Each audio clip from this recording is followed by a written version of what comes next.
In this calculus lesson, we are going to work through 5 examples concerning an algebraic approach to graph analysis. Our objective of this lesson is going to be able to use the first and second derivatives of a function to determine the increasing and decreasing intervals, along with the intervals of concavity and the points of inflection of the original function.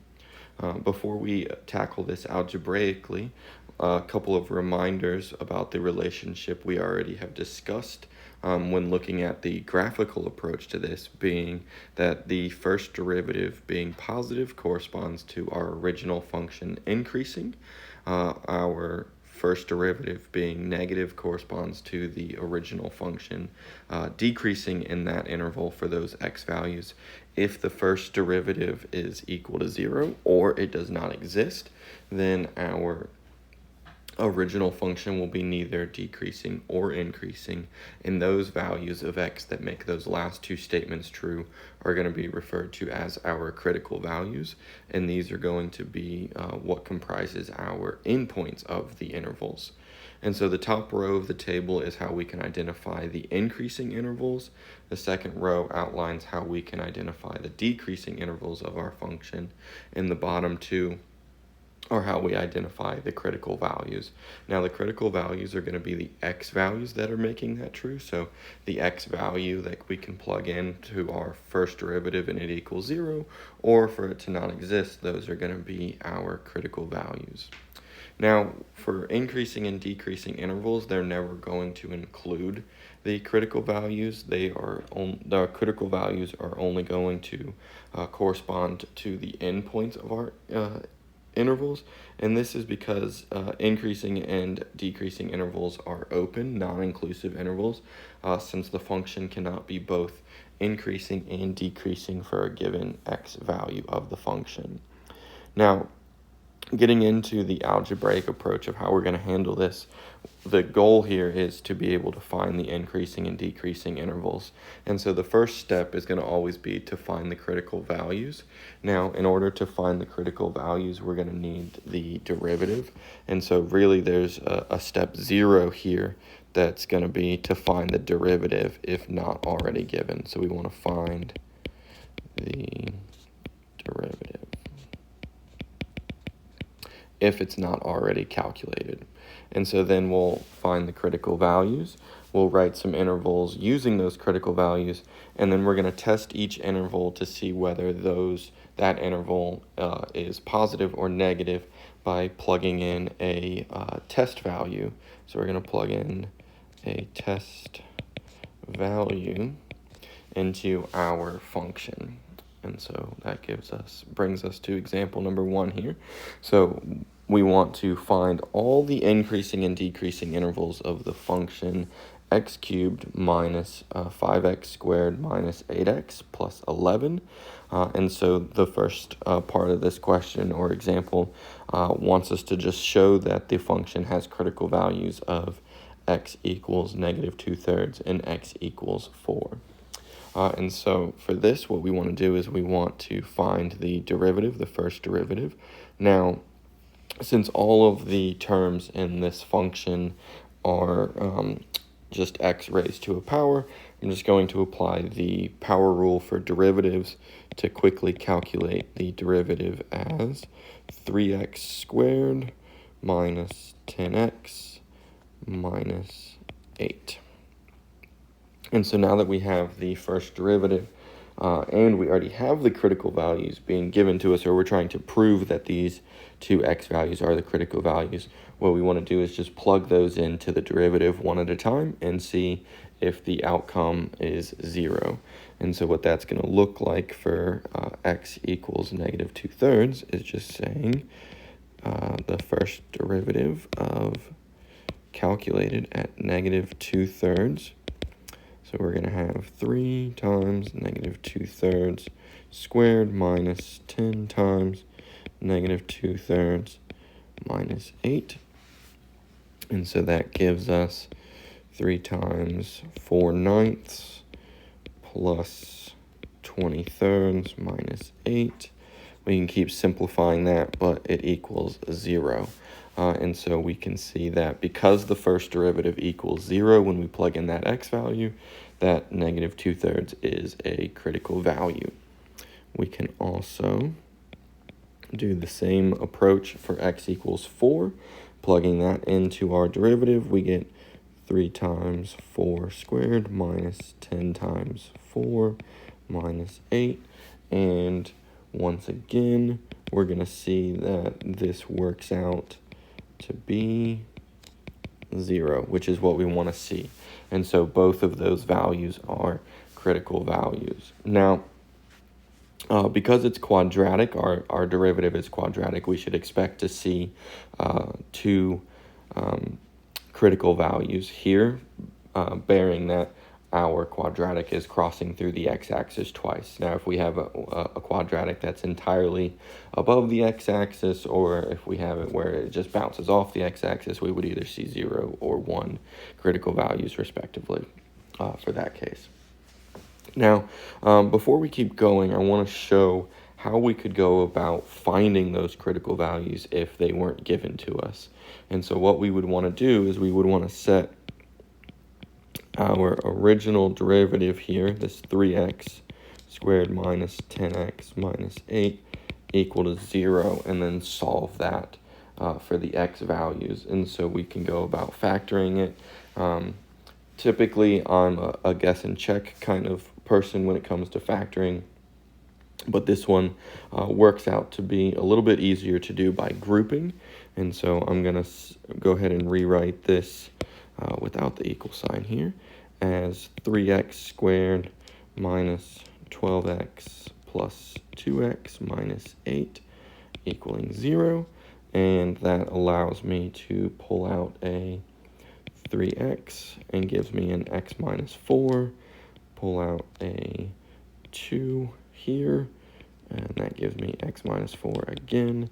And so then by grouping, my two factors become 3x plus 2 and x minus 4. Now I can set both of those equal to 0. And solve each of those, and I get the x equals negative 2/3 and x equals 4 that were given to me. So that's how we would go about finding those critical values if they weren't already given to us. Okay, now we want to show that the original function here in part B is decreasing at x equals 0. And so we can go about showing that by plugging it in, right, to our derivative, that is. So we want to find the first derivative evaluated at an x value of 0. And this one is pretty simple because when we plug in all of these zeros, all right, we can probably do this in our head, but that's what we're doing, and we get negative 8. Now, up top, we were told that if our first derivative was less than 0, then that meant the original function was decreasing. And so for the given x value of 0, we can see that the first derivative is negative, it's less than 0, right? So what we're looking for here was for this to be less than 0, and that is true. And so we can say that the function is decreasing at x equals 0. And just to wrap everything up all together, we want to complete the following statements. So we want to try to fill in these blanks here where we're going to be determining the intervals of it increasing and decreasing. Now, the way that I like to go about this is I like to write out my some intervals here using those critical values before I go any further. And so I kind of create a number line with my intervals. And so I say from negative infinity to negative 2/3 is an interval, from negative 2/3 to 4 is an interval, and then 4 to positive infinity is an interval. So everywhere that we have those critical values are going to be, like we discussed already, the endpoints of our intervals. And so then what we want to do is for each of these intervals, we're going to plug in a test value. Now, the important thing is a lot of times on assessments and things like that you may be taking, they're going to be timed.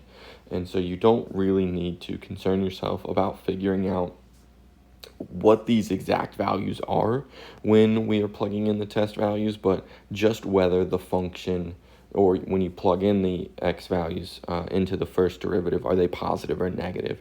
Because that's all we really care about, is are they positive, are they negative? We don't care about what number they actually are. And so a number that we could use in this first interval is for a test value. Remember, we're plugging these into the first derivative, is just -1. So -1, typically you want to use a number it's quickly to calculate. So at -1, and then we're plugging these into the first derivative. So I'll write that down again for us here. So the first derivative was 3x squared minus 10x minus 8. Now, sometimes you will have to calculate the exact number just real quick in order to figure out whether it's positive or negative. But what we're doing here is we're going to plug that -1 in. So -1 squared is going to be a +1. 3 times +1 just gives us 3. Then I'm going to add to that a +10, because that middle term there becomes +10, and then I'm going to subtract 8. So I'm adding more positives than I am negatives, and so what that tells me is that f of -1 is going to be positive. And so what that tells me further, because my test value comes out to be positive, what we can use is the fact that every single number in that interval will result in the same thing. So even if I plugged in -10 here, that's still in the interval. I would expect the outcome of my first derivative to be positive, whether I'm plugging in -1 like I did, -10, -1,000,000, it doesn't matter. Any number in that interval is going to result in my first derivative coming out to be positive, which is going to correspond to the original function increasing over that entire interval. Okay?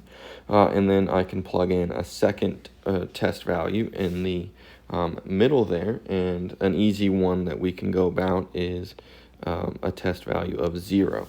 So anytime you can use 0 or 1 or -1, you want to use those as your test value, just because they're typically pretty easy to do. And in this case, right, plugging in 0 into the first derivative is just going to give me -8, because all the x terms are going to cancel out. And so that tells me that in that interval, my first derivative is negative, and so my original function is going to be decreasing. And then I can see here, right, 1 is not in there in my interval, so I'll go with something like 10. And so 10 squared is 100, times 3 is 300, and then I'm going to subtract 100 and subtract 8. So I know that this comes out to be positive, and so it's increasing as well. And so now I can use all that information to fill in the blanks here, and so I can say that f of x is increasing over the interval from -infinity to -2/3, because f prime of x is greater than 0, and more specifically, in this case, f prime of -1 was greater than 0, since that was my test value. Okay, and then I can say that in the interval from -2/3 to 4, the function was decreasing, because f prime of 0 was negative. Okay, is negative. Okay, and then my function is increasing again over the interval from 4 to infinity, because f prime of 10 is positive. Okay. Now, a couple things before we go on to the next example is that I want you to be careful to not always think that it's going to bounce back and forth like it did here, where we went from increasing to decreasing back to increasing, right? You want to test every single interval just to make sure that what you're it does change around those critical values. The other thing to remember is that the test values do not matter. You're just picking a number that's inside of the intervals, and those intervals are coming from the critical values. So your intervals of increasing and decreasing should always include your critical values, or in this case, negative infinity or positive infinity, as your two endpoints. Okay, so let's look at another one with a trig and how we can handle that.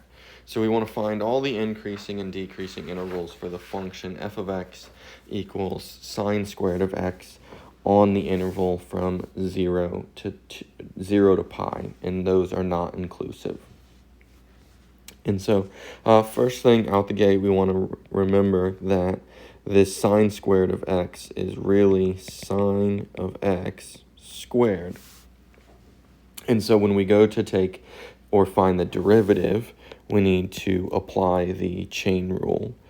And so f prime of x is going to equal, we're going to keep take the derivative of the outside, so that exponent comes down, so 2 sine x, and then we have to multiply that by the derivative of the inside. The derivative of sine is cosine x. Now, we're not given the critical values this time or anything, so what we need to do in the next step is find those, and we're going to find those by setting this equal to 0. Okay, and so the 2 is really not going to matter at all, because we can just divide that over.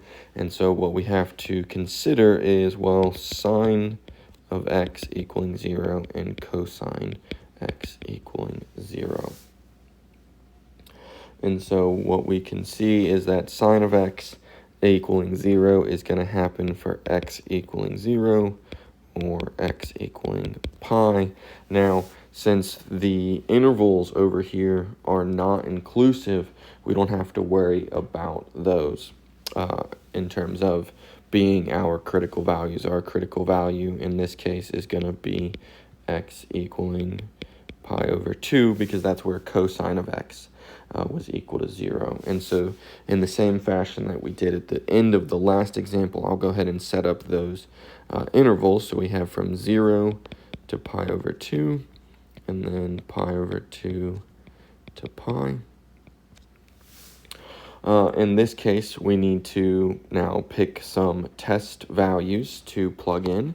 And so my test values that I'm going to use here are something between 0 and pi over 2, but that's really easy to calculate. So I'll go with pi over 4. And so I just plug that into my derivative now. So sine of pi over 4 is square root of 2 over 2, but it's positive. Cosine of pi over 4 is also going to be positive. So when I multiply two positive numbers together, this comes out to be positive, right? So we don't really care, like I was saying a couple times now, what that number is. We're just looking at the sign. Okay. Now, for my other interval, I can use 3 pi over 4. That'll be easy enough. And so when I plug that in, sine of 3 pi over 4 is positive, but cosine of 3 pi over 4 is negative. So a positive times a negative is going to be negative. And so what that allows me to do now is say that my function is increasing over the interval from 0 to pi over 2, because f prime of x is positive in that interval. And I'm going to keep this one a little bit more generic in the reasoning or the justification, right, to not include the test value. And so then I can also say that it's decreasing my function, right? My original function here is decreasing over the interval from pi over 2 to pi, because f prime of x is negative in that interval. And and really we should be even more specific here, not super general, right? We can be general in the sense that we're saying the derivative is negative, but we should say that it is negative in pi over 2 to pi. And the same with this, right? That interval isn't very specific, and so we want to say from 0 to pi over 2. Okay. And not that it asks here, but we could make another statement that says that f of x has critical values of x equals pi over 2, just to include that as well. Okay.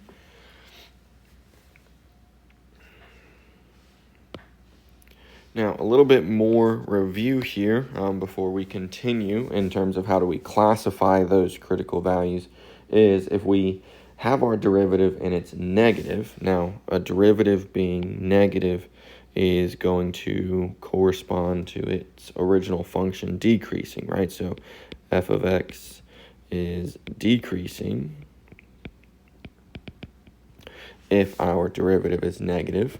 If the derivative is negative before a critical value and positive after, right? So if it's positive after, and remember that if our derivative is positive, then f of x is increasing.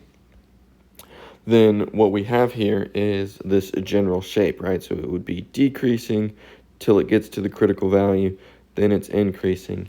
So that critical value is a local minimum. Okay?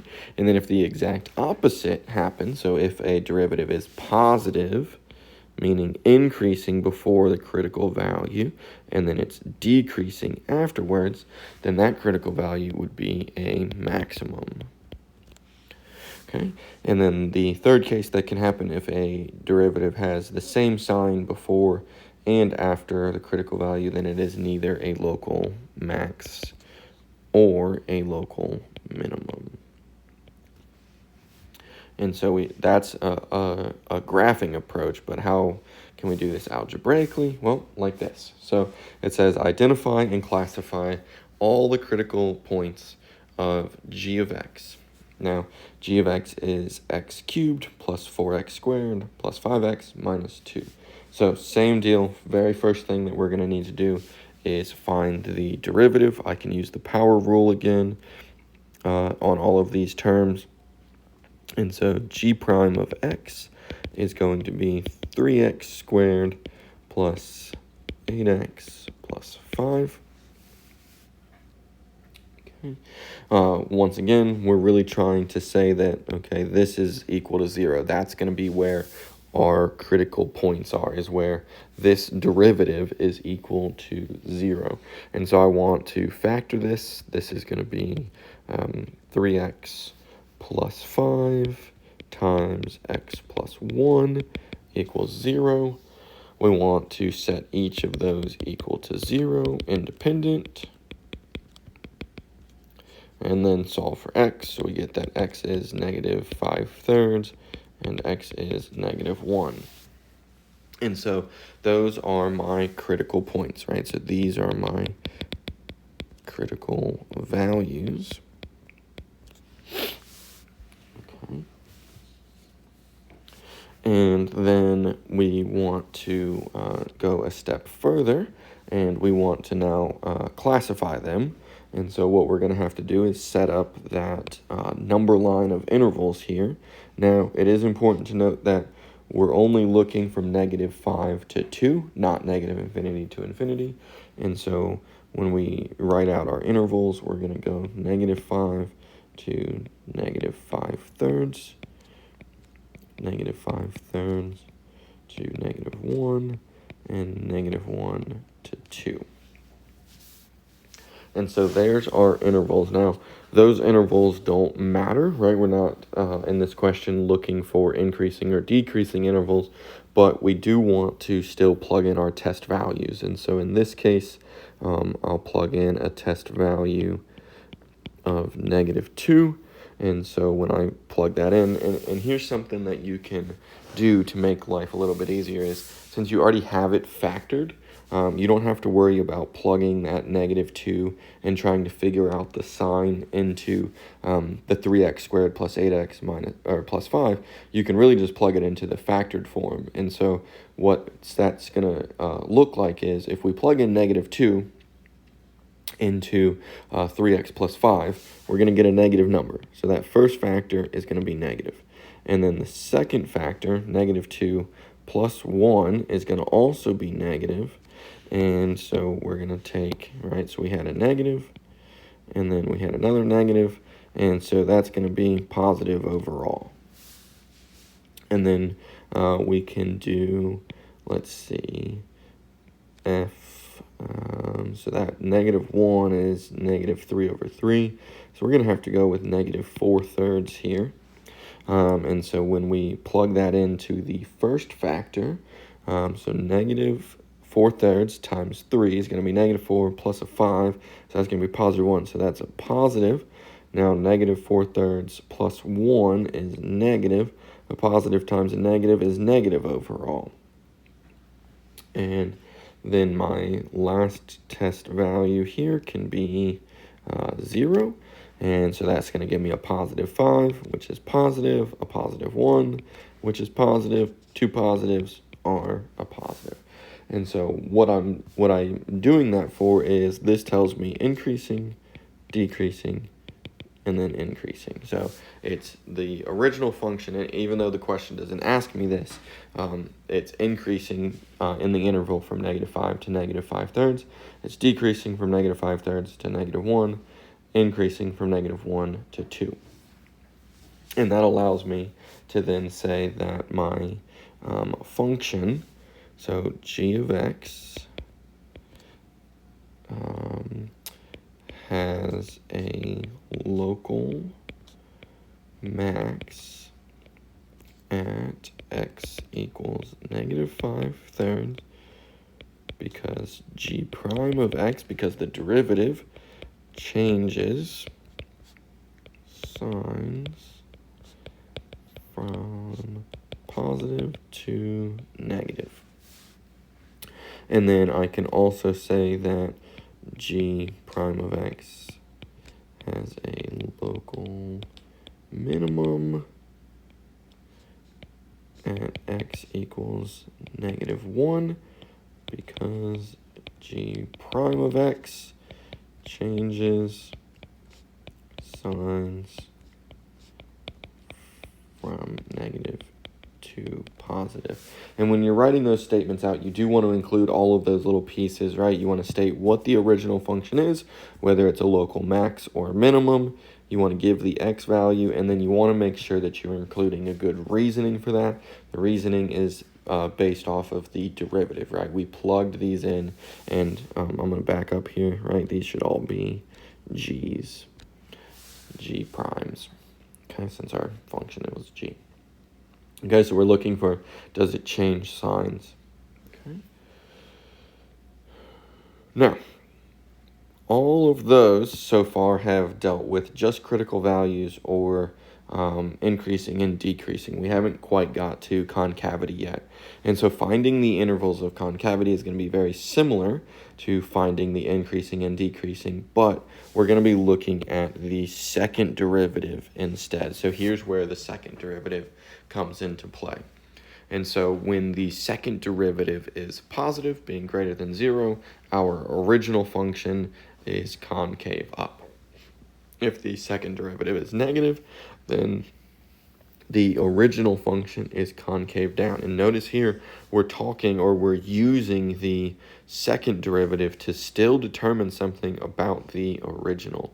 And then if the second derivative is 0 or it does not exist, then we have neither concavity or,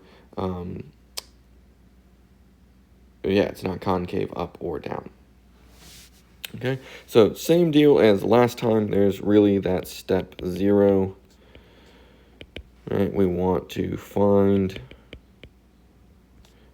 the second derivative. Okay.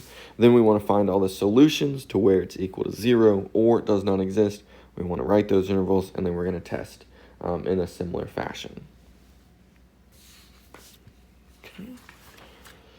And so here we go, right? So find all the intervals of concavity for the function f of x equals x cubed minus 5x squared minus 8x plus 11. We want to show that x equals 5/3 is the only solution to f double prime of x equaling 0. So the second derivative equaling 0. And so the first thing that we need to do is find the second derivative, which really means we need to find the first derivative. I can use the power rule here. So quickly, that's 3x squared minus 10x minus 8. We've seen this function already. Second derivative is just the derivative of the first. So that's 6x minus 10. Now what I want to do is set this equal to 0 and solve. And so that gives me 6x equals 10, x equals 10 sixths, and I can simplify that to 5/3. And so there we go. All right, so that's one approach, and then we can go about it the same way as we did before by saying what is the second derivative evaluated at 5/3, and so that would be 6 times 5/3 minus 10, which would be, what is that going to be? That's going to be 2 times 5, canceling out the denominator, 10 minus 10, which is 0, which is what we were looking for. And so the second approach there is how you could show it since we are given the x value. If we weren't given the x value, you would have to set it equal and solve in that same fashion.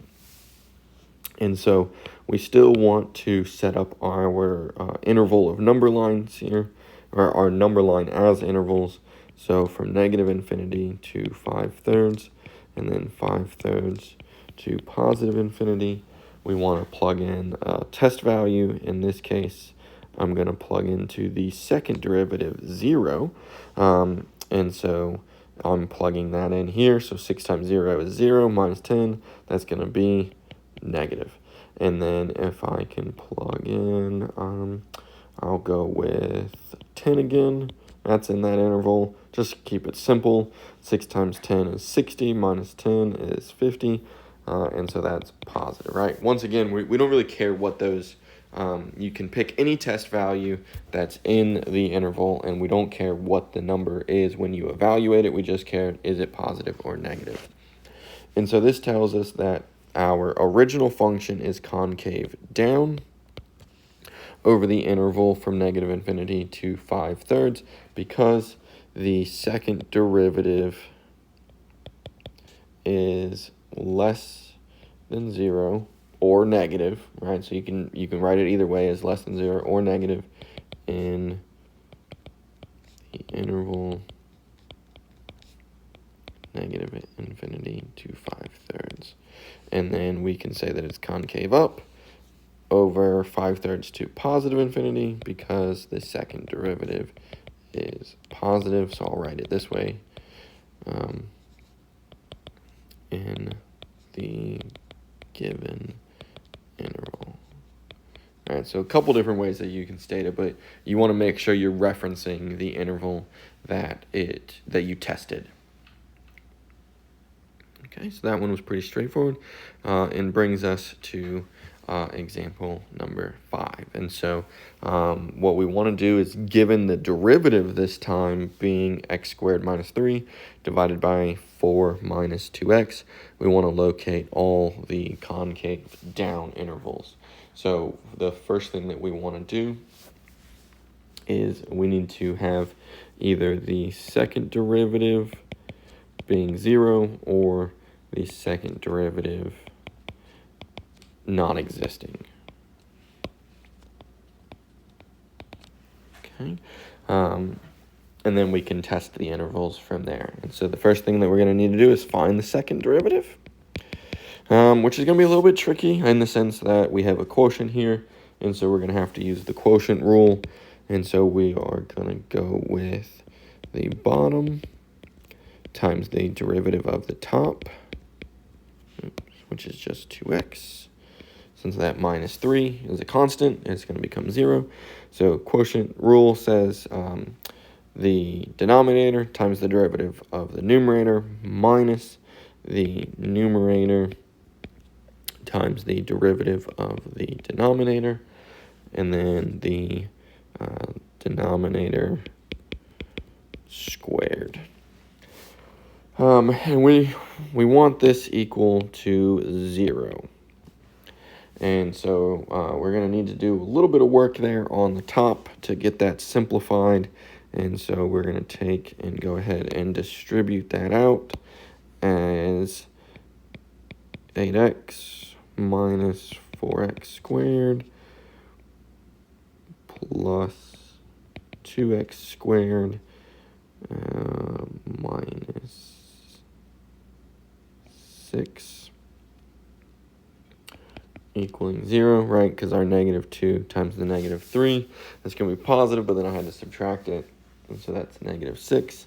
And so I can get everything to, I'm going to multiply through here. I'm going to combine the quadratic pieces and multiply through by a negative just to get my quadratic term, my leading coefficient, to be positive. So that's going to be positive 2x squared minus 8x plus 6 equaling 0. I can factor out a 2 and divide that through.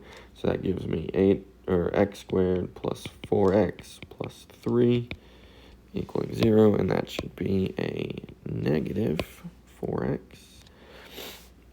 And so then I'm going to get x minus 3 and x minus 1 equaling 0. And so x equals 3 and x equals 1. A lot of work there to figure out where the numerator is equal to 0, because that's where the overall thing will equal 0. But then on this case, because our second derivative is also a fraction, we need to consider where it does not exist. And so we are going to look for the where the denominator equals 0 as well. And so we can square root through, so that gives me 4 minus 2x equaling 0, and I can solve that for x equals 2. All right, and so now that I have all of my possible values here that are important for the second derivative, I can set this up and go from negative infinity to 1, 1 to 2, 2 to 3, and 3 to positive infinity. And we can see, right, I'm going to plug in 0, and that's going to give me, in the same case, I want to figure out my sign. Now, because the denominator is squared, I don't need to worry about that at all, because it's always going to be positive. If that denominator was not squared, that would not be the case. And I can go back, and I can just use any one of these forms, really. And so 0 is going to cancel out all of the front there, but you really just want to go through and see whether it's positive or negative. And so if I plug in 0, I'm going to get a negative. If I can now plug in 1.5 in this case, that is going to come out to be positive. In this one, I'll have to go with 2.5. That's going to be negative. Actually, it won't be. It is going to be positive. And then the last interval here, plugging in 10, just to make life easy, that is going to be negative. All right, and so you're plugging your test values back into your second derivative. And this is a prime example of not always thinking that the pattern from negative to positive is going to hold true, because we can see here that we skipped a little bit here at the value of x equals 2. Our interval or our function did not change signs. Our second derivative didn't. And so our concavity did not switch there. And then we just want to pick the negative intervals, because we were going for where is it concave down, and we can see that the original function is concave down over the intervals from negative infinity to 1 and 3 to positive infinity. So lots of areas there where we can see that it is concave down. And that brings us to the end of the lesson. So just to recap a couple things, right? The overall steps for both situations are the same. You want to either find the first derivative, or in the situation of concavity, the second derivative. Find those critical values, and then set up your intervals, and then plug in your test values to see whether those intervals are positive and negative. And if you're dealing with the first derivative, a negative interval corresponds to a decreasing interval of the original function. Positive interval is an increasing original function. For the second derivative, when we are dealing with concavity, the negative intervals are your concave downs, and your positive intervals are your concave ups.